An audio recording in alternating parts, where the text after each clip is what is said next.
这件嘛是中华的消息，有一个捡歹东害舍的乡亲捡到一卡铁桶，本地是要摕去卖，但是一个拍开，竟然捞出着一堆的白骨，嘛意外来发现16年前的一件情杀案。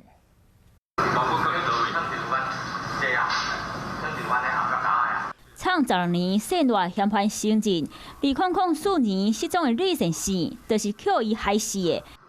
所以阿伯是要来捡破烂就对了啦。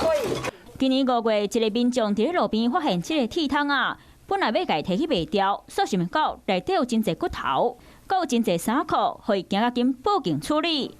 警察验 DNA， 才发现死者的身份，目警甲涉嫌真大嫌犯抓起来。 凶嫌是拾起地上拾获的石块攻击死者，导致死者倒下以后，他才把他又拖上车。